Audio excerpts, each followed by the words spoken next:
maybe we'll start with Samu. Bledisloe, no bigger occasion. Have you seen an intensity lift over recent days, particularly since coming back last Thursday?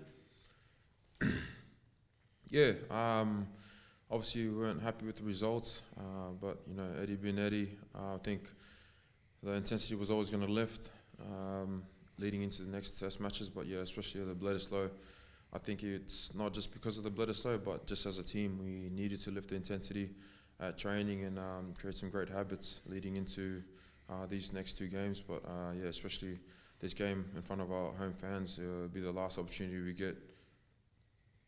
What about yourself? Obviously, you had that devastating knee injury. Where do you think you're at, form, fitness-wise? From obviously it's a long way until the World Cup still, but yeah, do you think you're at your peak yet? No, I think I want to peak at the right time. Obviously, after a long layoff, just finding that groove again and that rhythm for myself, finding where I fit in terms of the team and where I can be my best, and I definitely want to show my strengths in those areas. But yeah, still building to where I want to be. I want to be a world-class player and a world-class centre. So there's always going to be room for improvement, and the ceiling's always going to get pushed. Not just for myself, but other players around the squad. And Tate, just yourself. The halves this week, obviously, it's still pretty settled in that area between the 9s and the 10s. Is there been much of a tweak, or is it the game planning with Eddie? Does it vary too much when you're taking on a New Zealand side, which probably doesn't, or it's just got that pace, and you guys have experienced that right the way through the Super season as well? Yeah, no, I'd say, again, the focus has purely been on how we want to play just our own brand of footy. I wouldn't say it varies. Obviously, the intricacies vary based on who you play, but the overall game plan, the mindset stays exactly the same. Because for us, we need to find our identity and what we do well in and around that. So we've been training really hard, like Samu said. It's been a good 2 days on the paddock.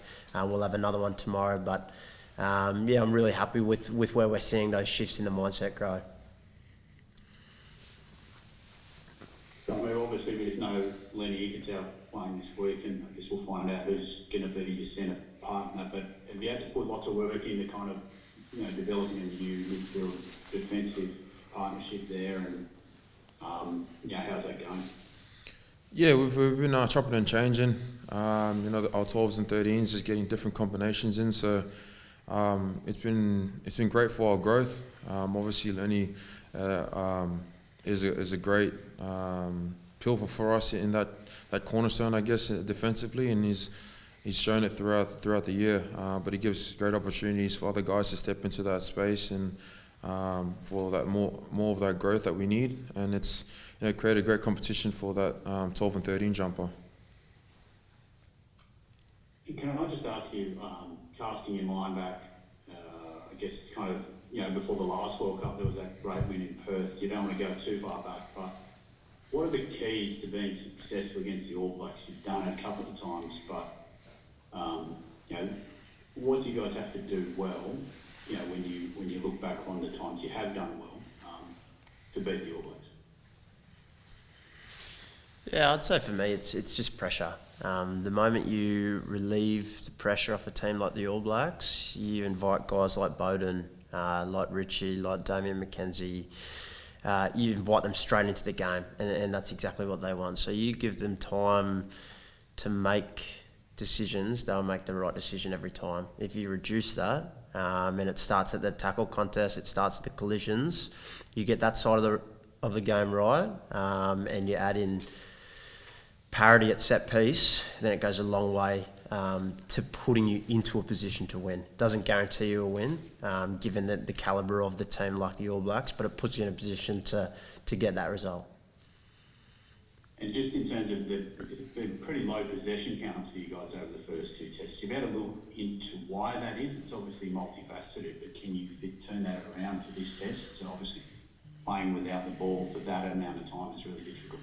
Yeah, and I think looking back on the last two tests, like that's come due to our breakdown inefficiency. So there's been there's been a lot of kicking as well, and a lot of it's probably been questionable. But for us, we've got to make sure that when we decide to take that ball at the line, when we decide to play the style we're trying to play, that we're there at the breakdown. That we're winning that speed into there, and we're making sure that threats like Sam Kane, Marty Sarver, all these guys, they don't have a sniff in around that breakdown, because we know they're coming and they're bloody good at it. So if we can, fix that mentality around actually winning those races, predicting where that ball's going to be, and taking care of it, then you'll see a higher phase count from us. Samu, just wondering, mate, what you've made of Geordie Barrett's switch to inside centre and what you've seen, and I guess what he brings in that kind of new look All Blacks midfield. Yeah, he's a world-class player, and I thought he's transitioned really well. I think he can play the whole back line. Personally, he's been playing all over the shop for Hurricanes and obviously the All Blacks. So he's a big body. He's got great skills as well. So I guess he brings that dynamic in the 12 position. He's kind of like his brother, and I played with Bodie a lot. So, but in a different aspect where he's just a bigger body. So he's been great so far, and looking for that matchup if the selection goes right.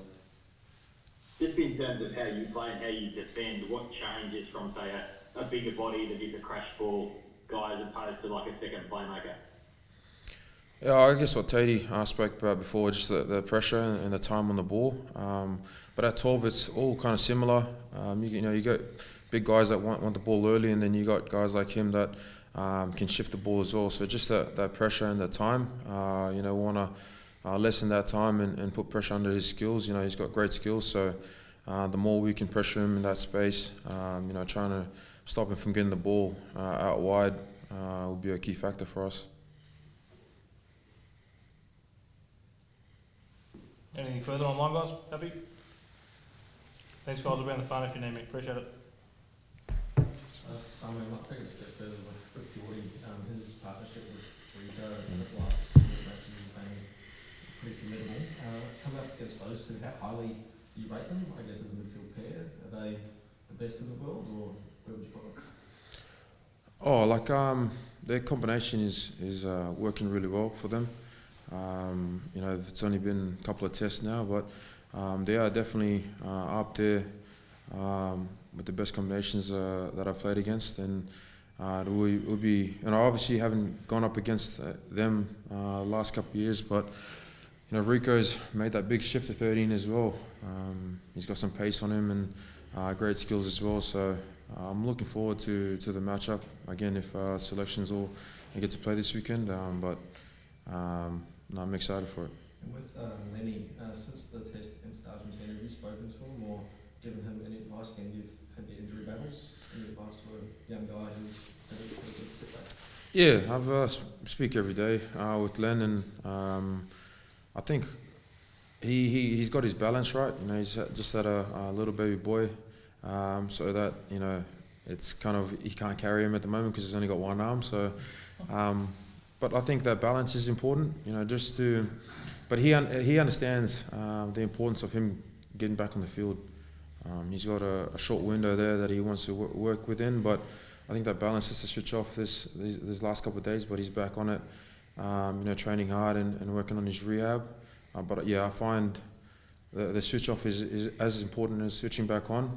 He knows how important he is to the team and how much we need him in the squad to push players and create that depth, so he's working really hard on that. And for yourself, you haven't played the All Blacks in a couple of years now, yeah.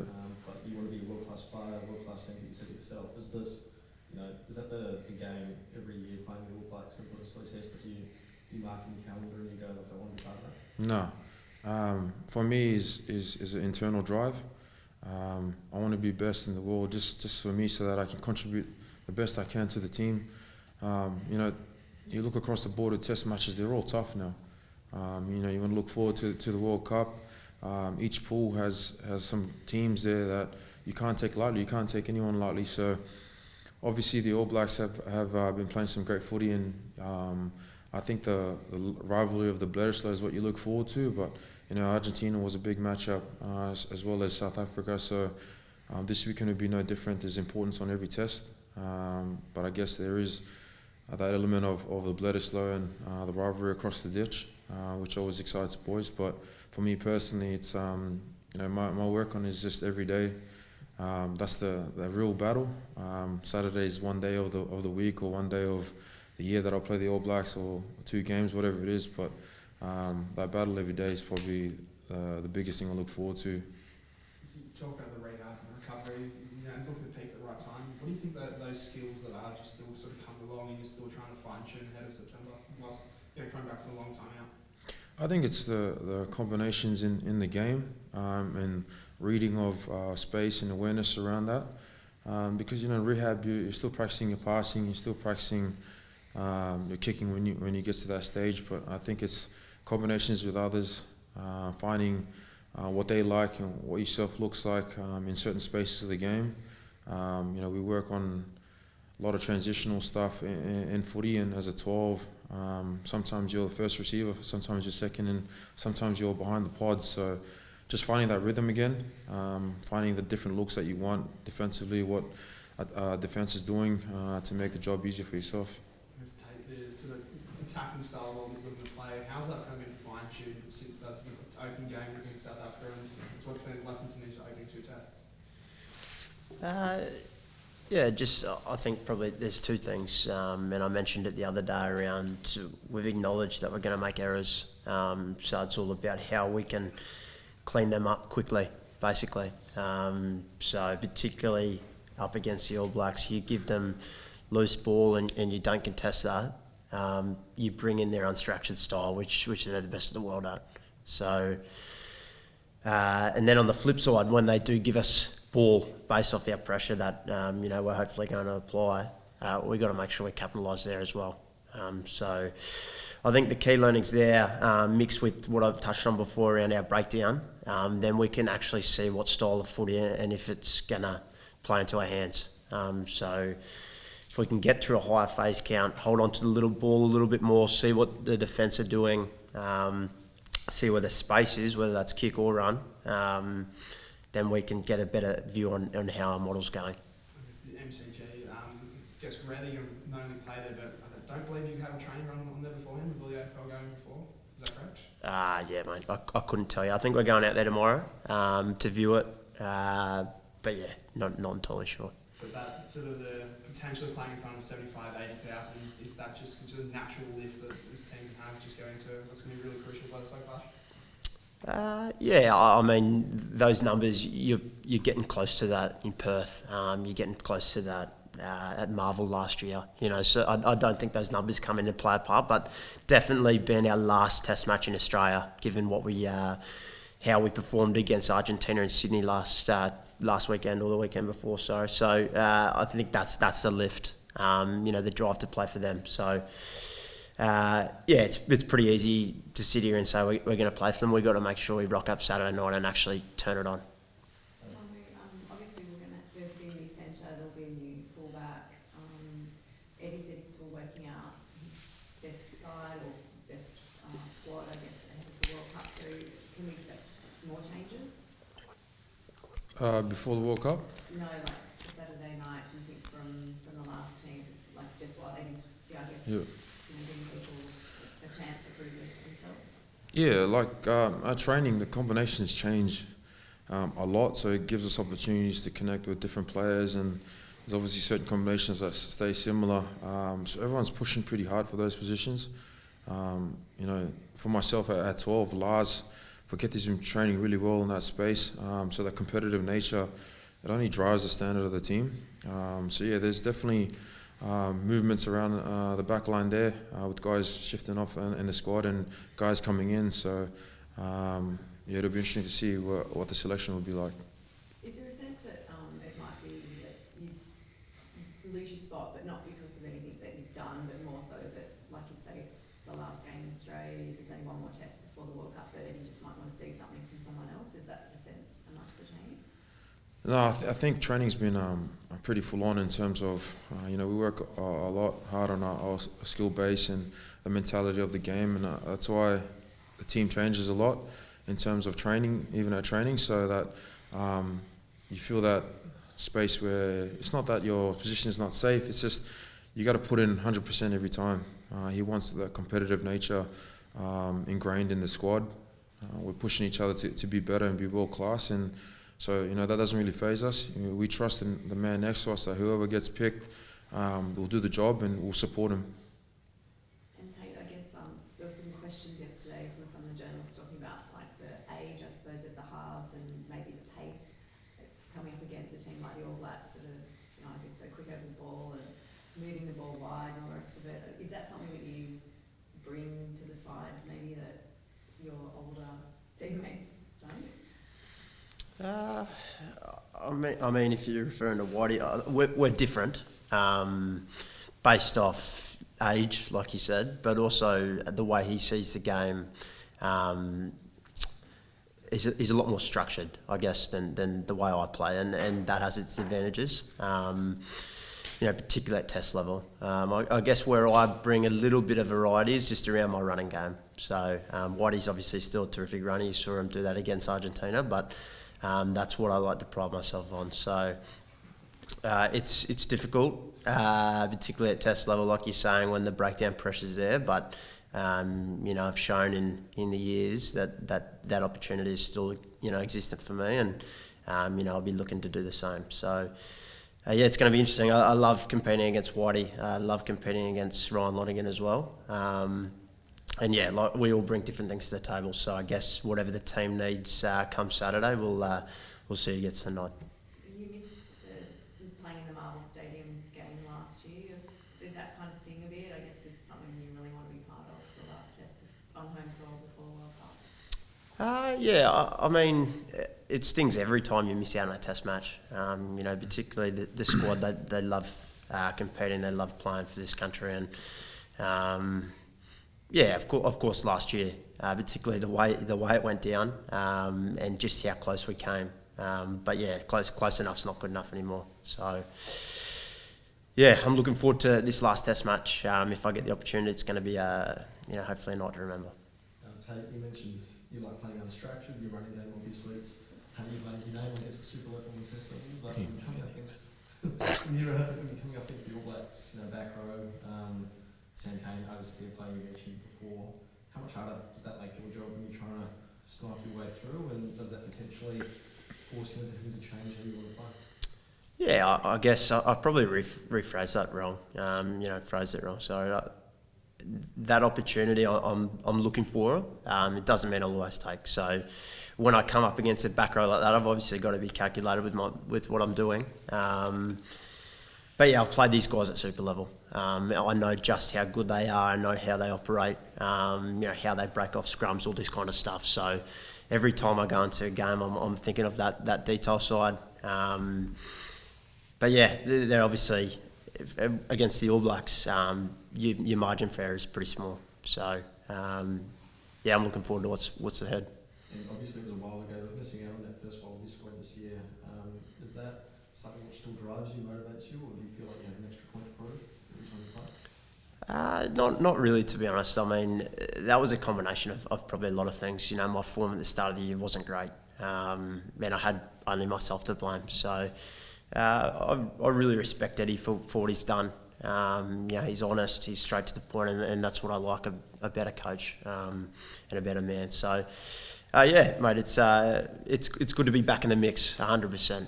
And I'm looking forward to throwing on that gold jersey. Last couple, please, got to get Dan Palmer. Yeah, so having played overseas now with some of these guys that you're going to come up with against on Saturday, does it actually help in any way? Like, is that giving you some insight that you could potentially use?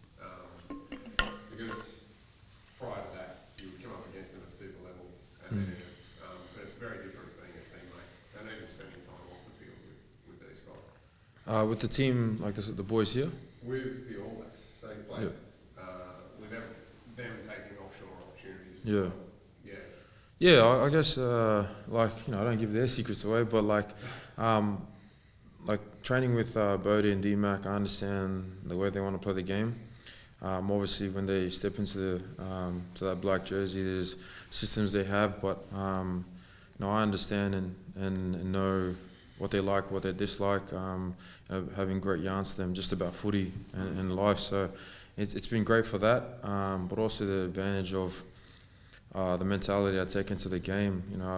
I play overseas in Japan, and like the last couple of years I've come in, I have no weight on my shoulders in terms of the boys I've played with them, wins or losses, call them whatnot. I come in fresh, just wanting the opportunity to play against world-class players. I think that's the only thing I miss in Japan is, you get 3 or 4 teams that are great, but playing test level, it's kind of like saving all that energy just to let it go in test level. I think that's what I bring because, again, I haven't lost against them. I haven't won against them throughout the first 6-7 months, and then I come here and it's a fresh start for me every time I play. So that's the advantage of from playing overseas, but it also has disadvantages where connecting to the team here. Obviously, I know heaps of the boys and play with Tate, where he made his name, of course, at the Reds, like you guys said. But I have those connections already, and even the exciting thing is to connect to new players. The new boys that's coming into the squad, or like Mark Nawanganitawasa, I played with him for Com Games, and we had heaps of conversations where he wanted to play the Wallabies, and to see him do that when I was injured, it was great to see, and now I get to connect with him on the field. So it's got more advantages and disadvantages, but I guess the excitement and no weight on my shoulders.